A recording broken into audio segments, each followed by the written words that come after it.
Assalamualaikum warahmatullahi wabarakatuh. Nama saya Degalara Putri, NPM 1811010054. Baiklah, di sini saya akan menjelaskan pengertian analisis butir soal. Menurut Kamus Besar Bahasa Indonesia, analisis adalah penguraian suatu pokok atas berbagai bagiannya dan penelaah bagian itu sendiri serta hubungan antar bagian untuk memperoleh pengertian yang tepat dan pemahaman arti keseluruhan. Analisis butir soal yang dalam bahasa Inggris disebut item analysis dilakukan terhadap empirik. Maksudnya, analisis itu baru dapat dilakukan apabila suatu tes telah dilaksanakan dan hasil jawaban terhadap butir-butir soal telah kita peroleh. Analisis butir soal adalah suatu kegiatan analisis untuk menentukan tingkat kebaikan butir-butir soal yang terdapat dalam suatu tes, sehingga informasi yang dihasilkan dapat kita pergunakan untuk memperbaiki butir soal dan tes tersebut. Baiklah, di sini saya akan menjelaskan subbab yang kedua, yaitu konsep teknik analisis tingkat kesukaran. Asumsi yang digunakan untuk memperoleh kualitas soal yang baik, di samping memenuhi validitas dan reliabilitas, adalah adanya keseimbangan dari tingkat kesulitan soal tersebut. Keseimbangan yang dimaksudkan adalah adanya soal-soal yang termasuk mudah, sedang, dan sukar secara proporsional. Tingkat kesukaran soal dipandang dari kesanggupan atau kemampuan siswa dalam menjawabnya, bukan dilihat dari sudut guru sebagai pembuat soal. Persoalan yang penting dalam melakukan analisis tingkat kesukaran adalah menentukan proporsi dan kriteria soal yang termasuk mudah, sedang, dan sukar. Ada beberapa dasar pertimbangan dalam menentukan proporsi jumlah soal kategori mudah, sedang, dan sukar. Pertimbangan pertama adalah adanya keseimbangan, yakni jumlah soal sama untuk ketiga kategori tersebut. Artinya, soal mudah, sedang, dan sukar jumlahnya itu seimbang. Misalnya, tes objektif pilihan ganda dalam pelajaran matematika disusun sebanyak 60 soal.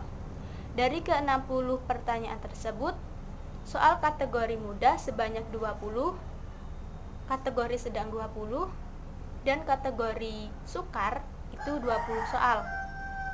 Pertimbangan kedua, proporsi jumlah soal untuk ketiga kategori tersebut didasarkan atas kurva normal. Artinya, sebagian soal berada dalam kategori sedang, sebagian lagi termasuk ke dalam kategori mudah, dan sukar dengan proporsi yang seimbang.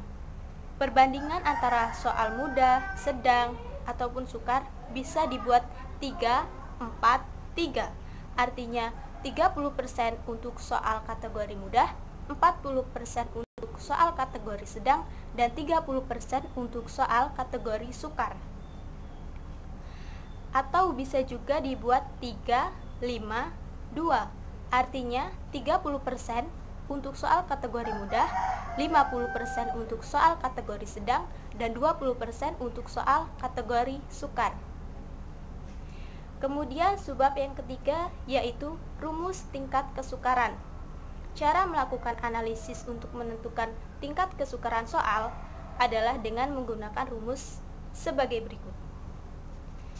Untuk rumus pilihan ganda itu bisa menggunakan I sama dengan B per N, di mana I adalah indeks kesulitan untuk setiap butir soal, B adalah banyaknya siswa yang menjawab benar setiap butir soal, N adalah banyaknya siswa yang memberikan jawaban pada soal yang dimaksudkan. Atau bisa juga menggunakan rumus ini. TK sama dengan B per N dikali skor maksimal. TK adalah tingkat kesukaran, B adalah jumlah skor siswa yang menjawab dengan benar, dan N adalah jumlah siswa atau responden. Kemudian untuk rumus pada soal esai atau uraian itu ada 2 langkah. Yang pertama rumusnya adalah ini. Pertama kita cari MEAN. Itu rumusnya jumlah skor siswa peserta tes pada butir soal tertentu dibagi banyaknya siswa yang mengikuti tes. Setelah mendapatkan hasil dari MEAN, langkah kedua yaitu mencari TK atau tingkat kesukaran. Caranya MEAN dibagi skor maksimal. Kan materi dari kelompok 2 tentang kriteria tingkat kesukaran soal. Nah, tingkat kesukaran butir soal itu adalah proporsi antara peserta didik yang menjawab soal yang benar dengan jumlah peserta didik tersebut yang menjawab soal tersebut ya. Terus hal ini berarti makin banyak peserta didik yang menjawab soal dengan benar, maka makin besar pula indeks tingkat kesukaran soal tersebut, sehingga dapat ditarik kesimpulan bahwasannya makin mudah butir soal tersebut, maka makin besar pula persentase tingkat kesukarannya. Contoh, tingkat kesukaran soal yang 70% atau 0,70 itu akan lebih mudah kebanding dengan tingkat kesukaran soal yang berada pada 0,15.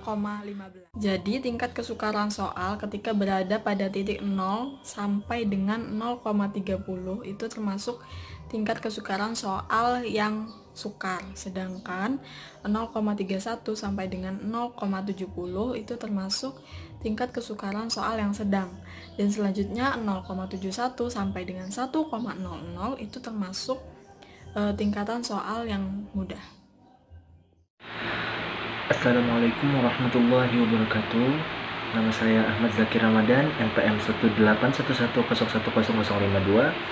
Di sini saya akan menjelaskan materi selanjutnya, yaitu subbab materi kelima, yaitu tentang daya beda soal.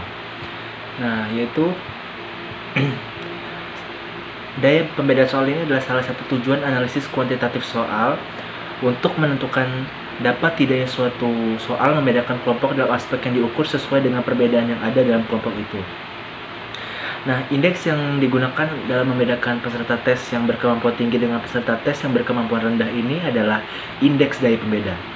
Indeks inilah yang menunjukkan kesesuaian antara fungsi soal dengan fungsi tes secara keseluruhan. Dengan demikian, validitas soal ini sama dengan daya pembeda soal, yaitu daya yang membedakan antara peserta tes yang berkemampuan tinggi dengan peserta tes yang berkemampuan rendah.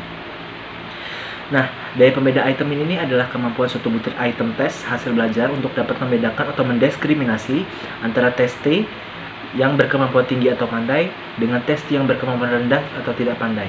Sehingga sebagian tes T yang berkemampuan tinggi untuk menjawab butir item tersebut lebih banyak menjawab benar, sementara tes T yang berkemampuan rendah untuk menjawab item tes tersebut sebagian besar tidak menjawab item soal dengan benar. Nah, juga dengan kata lain bahwa analisis daya beda item ini adalah analisis yang mengungkapkan seberapa besar butir tes dapat membedakan antara siswa kelompok yang berkemampuan tinggi dengan siswa kelompok yang berkemampuan rendah. Nah, salah satu ciri butir yang baik adalah mampu membedakan antara kelompok yang mampu dan kelompok bawah atau yang kurang mampu. Nah, ini nih sangat dianggap penting karena anggapan bahwa kemampuan setiap testi akan berbeda dengan testi yang lainnya. Daya pembeda atau discriminatory power itu tuh dapat diketahui melalui atau dengan melihat besar kecilnya angka indeks diskriminasi item. Pada dasarnya daya pembeda ini dihitung pada dasar pembagian testi ke dalam dua kelompok, yaitu kelompok atas atau the higher group dan kelompok yang tergolong dan kelompok bawah the lower group, kelompok yang tergolong kurang pandai. Ada beberapa cara untuk mengelompokkan testi ini nih. Dapat digunakan median dan dapat juga menggunakan hanya 20% dari testi yang termasuk kelompok atas dan 20% yang termasuk kelompok bawah. Dan namun pada umumnya para pakar di bidang evaluasi menggunakan presentasi 27% dari tes yang termasuk. Kelompok atas 27%, kelompok atas dan 27% dari tes yang termasuk kelompok bawah karena dianggap cukup dan mampu diandalkan. Dan indeks diskriminasi item umumnya diberi lambang dengan singkatan D atau diskriminasi power, yang besarnya berkisar antara 0 sampai dengan 1,00. Akan tetapi indeks diskriminasi ini dapat bertanda minus. Jika item angka indeks diskriminasinya sama dengan 0,00, maka item tersebut tidak memiliki daya pembeda sama sekali. Jika indeks diskriminasi itemnya bertanda negatif atau minus, maka butir item tersebut lebih banyak dijawab benar oleh testi dari kelompok bawah daripada testi kelompok atas, atau testi yang sebenarnya dalam kelompok atas lebih banyak yang menjawab salah, sedangkan testi yang termasuk kelompok bawah itu tuh lebih banyak yang menjawab benar. Baik, saya selanjutnya akan menjelaskan materi tentang rumus daya beda. Nah, untuk soal uraian itu adalah rumusnya DP sama dengan SA dikurang SB per IA. Nah, untuk artinya sendiri atau kepanjangannya, SA itu adalah jumlah skor kelompok atas, SB jumlah skor kelompok bawah, dan IA jumlah skor ideal kelompok atas. Nah, untuk soal yang objektif itu adalah DP sama dengan JBA dikurang JBB per JSA. Untuk artinya atau kepanjangannya, JBA itu adalah jumlah benar kelompok atas, dan JBB itu jumlah benar kelompok bawah, dan JSA itu adalah jumlah siswa kelompok atas. Nah, mungkin sekian materi yang dapat saya sampaikan. Selanjutnya akan dilanjutkan oleh Saudari Laila. Assalamualaikum warahmatullahi wabarakatuh. Saya Lailatul Mukarramah, NPM 181101011. Di sini saya akan menjelaskan contoh untuk mengerjakan daya beda dan tingkat kesukaran di mikroskop Excel. Di sini kalian sudah lihat ada data yang sudah saya isi, dan di sini kita akan mengerjakannya bersama-sama. Di sini sudah kita lihat ya, ada 10 soal, ada 10 siswa yang mengikuti. Nah, sebelum kita mencari tingkat kesukaran, kita harus tahu dulu berapa jumlah benar per soal dari seluruh siswanya. Kita carinya seperti ini. Sudah kita tahu ya, dimana mencari jumlah itu menggunakan rumusan. Ini kita lihat dulu. Maaf, sama dengan sum buka kurung, kita blok dari nomor 1 sampai 10, tutup kurung, enter. Kita tahu jawabannya adalah 7. Setelah itu kita tinggal tarik ke samping. Nah, ini lebih memudahkan supaya tidak terlalu lama mengerjakannya, dan sudah otomatis ya. Selanjutnya kita akan mencari tingkat kesukaran di kolom warna biru ini. Di kolom warna biru tingkat kesukaran ya. Sebelum kita mencari tingkat kesukaran, kita harus tahu dulu apa sih rumus tingkat kesukaran. Nah, di sini saya sudah menuliskan rumus tingkat kesukaran yang begitu simpel, di mana rumusnya adalah P sama dengan B per JS. B-nya itu jawaban benar, JS-nya adalah jumlah siswa. Langsung saja kita cari menggunakan rumus. Ini saya lihat dulu. Sama dengan jumlah benarnya tadi sudah kita tahu di kolom warna orange ini. Kita klik saja dibagi jumlah siswa. Jumlah siswa yang mengikuti adalah 10. Kita langsung tulis saja. Lalu kita enter. Hasilnya adalah 0,7. Setelah itu kita tarik ke samping. Nah, sudah kita lihat ya. Lalu bagaimana sih mencari status butir soal? Di sini sudah tertera sedang sukar. Kita lihat dulu keterangannya di kolom warna kuning ini ya. sebelahnya saya akan bacakan. Jika tingkat kesukaran kurang dari 0,3 dikatakan sukar. Jika tingkat kesukaran kurang dari atau sama dengan 0,70 dikatakan sedang. Jika tingkat kesukaran lebih dari 0,70, tingkat kesukaran butir soal dikatakan mudah. Nah, pahami ya, dicermati. Setelah itu kita akan mencarinya menggunakan rumus. Rumusnya apa sih? Rumusnya adalah, ini saya lihat dulu, sama dengan if, buka kurung, klik yang tingkat kesukaran yang sudah kita cari tadi di kolom warna biru. Setelah itu kita klik koma, kurang dari, karena tadi sudah dijelaskan, kurang dari 0,3 ya, 0,3. Jika bisa menggunakan koma, silahkan menggunakan koma. Jika tidak bisa menggunakan koma, gunakan saja titik. Koma. Penjelasan 0,3 adalah sukar. Petik 2 lagi, koma. Jika di pengaturan rumusnya menggunakan titik koma seperti ini, nah boleh saja karena ada laptop yang seperti itu. Tapi jika tidak, di rumusnya menggunakan koma, gunakan saja koma. Takutnya tidak bisa mencari hasilnya. Nah, di sini saya menggunakan koma. Lanjutan, if lagi, buka kurung, klik lagi tingkat kesukarannya, kurang. Nah, saya akan melanjutkan dari tahap pertama tadi, yaitu mencari tingkat kesukaran. Di sini kita tadi sudah sampai ke status ya. Kita akan ulang lagi bagaimana mencari statusnya dengan rumus, yaitu sama dengan if, buka kurung, kita klik tingkat kesukaran yang sudah kita cari tadi,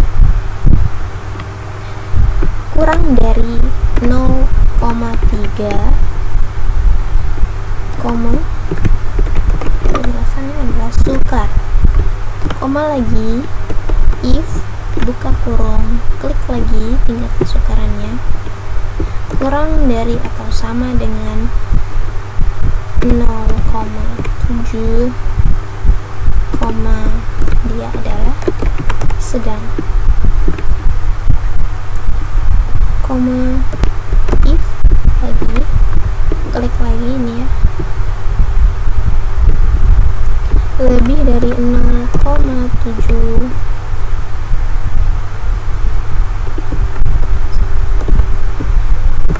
ini adalah mudah. Ketik, sudah ya, kita tutup 3 kali, kita langsung enter. Jawabannya adalah sedang. Nah, kita langsung tarik ke samping. Nah, kita lihat ya, sudah ada sedang, dan sukar. Maaf, ini di rumusnya E-nya ada 2. Nah,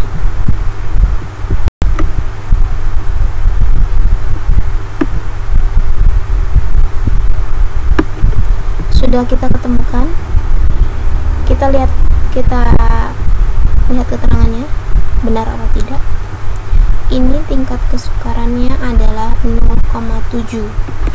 Di sini dijelaskan bahwasannya tingkat kesukaran kurang dari atau sama dengan 0,7 maka dikatakan sedang. Jawabannya adalah sedang. Lalu kita lihat yang sukar ini. Jawaban tingkat kesukarannya adalah 0,2. Kita lihat, jika tingkat kesukaran kurang dari 0,3 dikatakan sukar. Hasilnya adalah sukar. Lalu kok nggak ada yang mudah sih? Kita lihat ya. Soalnya di sini jawaban tingkat kesukaran tidak ada yang lebih dari 0,70. Jadi jawabannya adalah sedang dan sukar saja di sini. Oke, baik, tingkat kesukaran sudah kita jelaskan. Sudah kita kerjakan bersama-sama. Semoga kalian paham.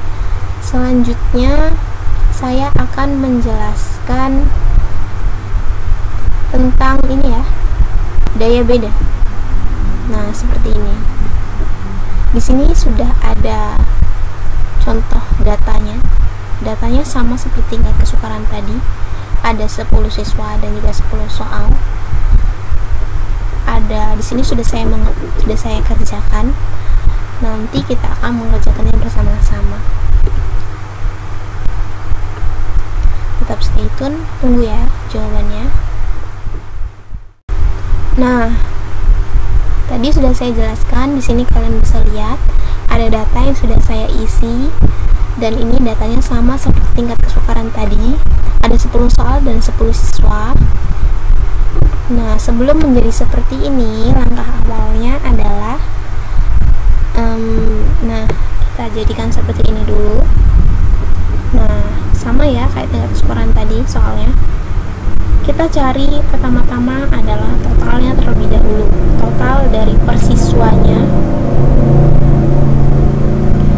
Ya, maaf jika berisik. Kita cari total. Sudah kita ketahui bagaimana mencari jumlah atau total itu, yaitu dengan rumus sum. Kita blok saja dari 1 sampai 10 ini. Tutup kurung, enter. Hasilnya adalah 7. Kita tarik ke bawah. Nah, sama saja ya. Setelah itu sudah kita tahu ya hasilnya. Kita kasih warna.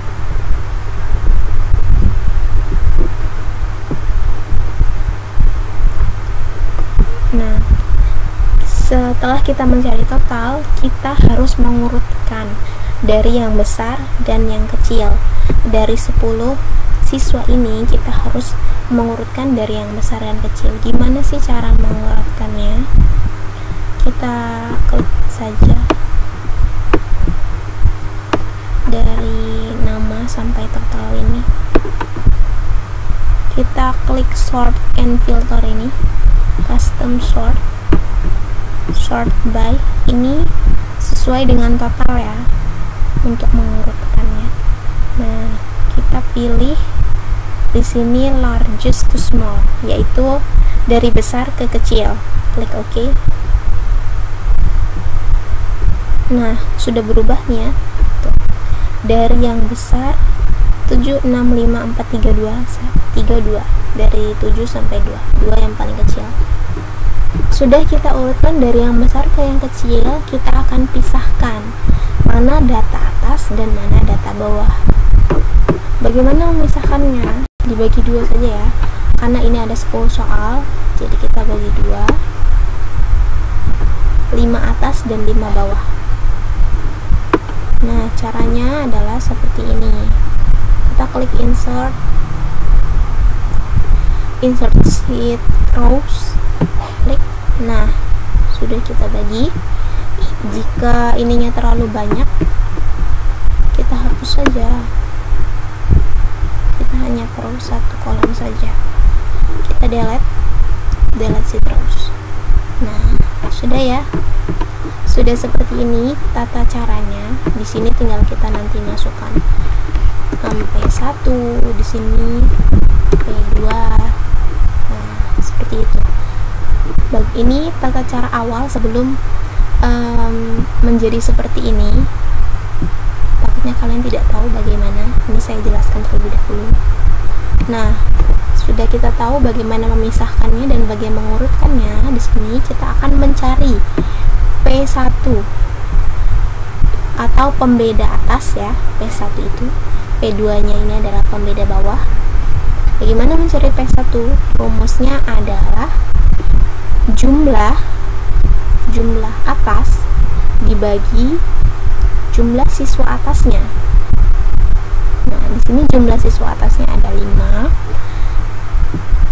Kita cari saja, sama dengan sum, buka kurung, kita blok dari 1 sampai 5 saja karena kita mencari atas saja, dibagi jumlah siswa yang mengikuti adalah 5 untuk bagian atas. Klik enter.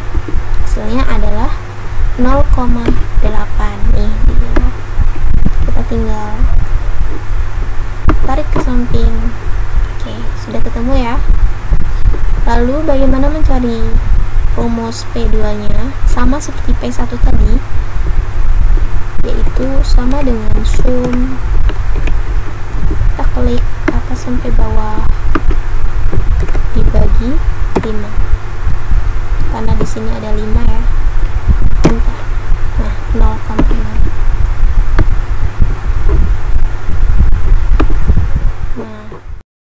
Nah, di video sebelumnya sudah kita cari bagaimana cara mencari P1 atau daya atas, daya beda atas, dan P2 daya beda bawah. Selanjutnya kita akan mencari daya bedanya. Apa sih rumus daya bedanya? Di kolom warna hijau ini kita lihat nih, samping ada rumusnya, yaitu rumusnya adalah P1 dikurang P2 atau daya beda atas dikurang daya beda bawah. Langsung saja kita cari rumusnya. Kita delete dulu. Sama dengan P1, nih rumus hasil yang sudah kita cari tadi, dikurang P2. Langsung saja kita langsung enter. Hasilnya adalah 0,2.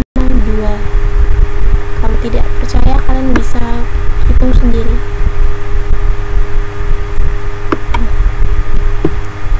Sudah ketemu ya hasilnya nih di kolom warna hijau. Lalu bagaimana mencari status butir soalnya? Sebelum mencari status butir soal, kita harus tahu dulu keterangannya atau kriterianya. Kita baca kriterianya. Jika daya beda 0,2 kurang dari 0,2 dikatakan jelek. Jika daya beda kurang dari atau sama dengan 0,4 dikatakan sedang. Dan jika daya beda kurang dari 1 dikatakan baik. Cermati keterangannya. Setelah itu mari kita cari dengan menggunakan rumus. Hapus dulu. Sama dengan if lagi, buka kurung, kita klik daya bedanya yang sudah kita cari tadi, lalu kurang dari 0,2, koma di sini adalah jelek,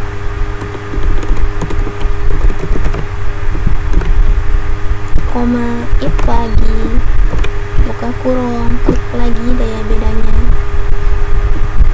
kurang dari atau sama dengan 0,4. Ini adalah sedang,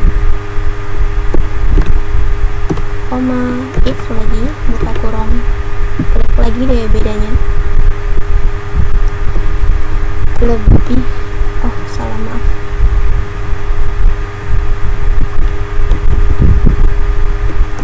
lebih dari, kurang dari 1 tadi ya, kurang dari 1, dia adalah baik. Itu kurang 3 kali. Kita langsung enter. Nah, sudah ketemu, jawabannya adalah sedang. Tarik ke samping ya, sudah kita cari jawabannya. Saya akan jelaskan kenapa di sini bisa sedang. Kita lihat hasil daya bedanya adalah 0,2, di mana dijelaskan daya beda yang kurang dari atau sama dengan 0,4 kurang dari atau sama dengan 0,4 dikatakan sedang. Sedangkan di sini 0,2 termasuk kurang dari 0,4. Jadi dia termasuk sedang. Lalu di sini kenapa bisa jelek? Kita lihat hasil daya bedanya adalah 0, di mana yang di awal tadi jelaskan jika daya beda kurang dari 0,2 dikatakan jelek. 0 ini adalah kurang dari 0,2 ya. Jadi hasilnya adalah jelek. Lalu ini ada baik nih. Kenapa bisa baik? Kita lihat hasil daya bedanya adalah 0,6. Lihat yang di akhir. Jika daya beda kurang dari 1 dikatakan baik. 0,6 ini adalah kurang dari 1 dan tidak melebihi 1. Jadi hasilnya adalah baik. Nah, oke. Semoga kalian paham. Itu adalah tutorial cara mengerjakan soal pilihan ganda untuk mencari daya beda dan tingkat kesukaran. Nah, sudah saya jelaskan bagaimana mencari daya beda dan tingkat kesukaran di mikroskop Excel dengan soal pilihan ganda. Semoga yang melihat bisa memahaminya dengan baik ya. Dan sekian tutorial yang sudah saya jelaskan. Terima kasih sudah melihat video kami dari awal sampai akhir. Wassalamualaikum warahmatullahi wabarakatuh.